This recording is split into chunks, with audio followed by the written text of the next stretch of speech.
চাঁদপুরে ফরিদগঞ্জ উপজেলার অন্যতম জনবহুল বাজার বিরামপুর। দীর্ঘদিন ধরে বাজারের প্রধান সড়কটি বেহাল অবস্থায় পড়ে থাকায় চরম দুর্ভোগে পড়েছেন পথচারী, দোকানদার ও সাধারণ মানুষ। বিস্তারিত থাকছে আব্দুস সুবহান লিটনের তথ্যচিত্রে। ভুক্তভোগীদের দাবির পরিপ্রেক্ষিতে সড়ক সংস্কারের জন্য প্রায় 1,15,00,000 টাকার প্রকল্প অনুমোদন হয়। ঠিকাদারকে 105 দিনের মধ্যে কাজ শেষ করতে বলা হলেও নির্ধারিত মেয়াদ 15 এপ্রিলই শেষ হয়ে গেছে। এখন পর্যন্ত কাজ শুরু হয়নি।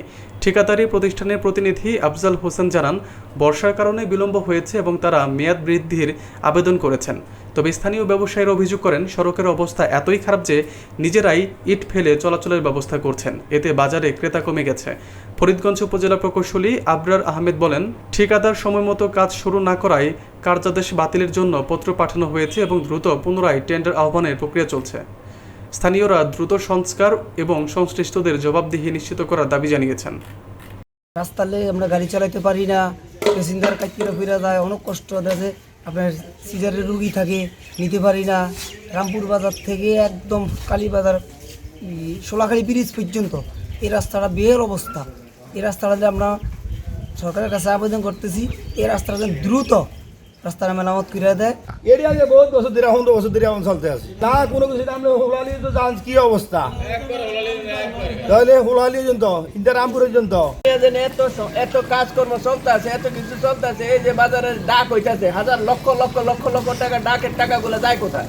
সোলাখালী থেকে আমাদের রামপুর পর্যন্ত এই রাস্তাটা সংস্কার হয় না।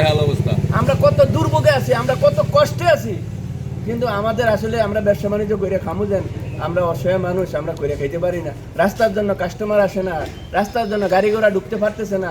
এটা হচ্ছে আমাদের জিওবি মেইনটেনেন্সের 2024-25 অর্থ বছরের কাজ।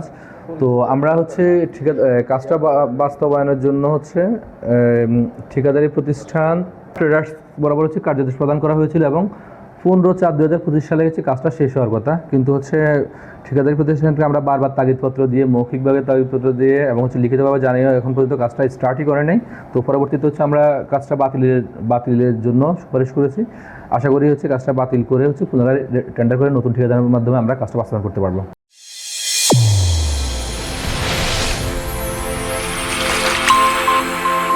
চ্যানেল A1 হৃদয়ের স্পন্দন।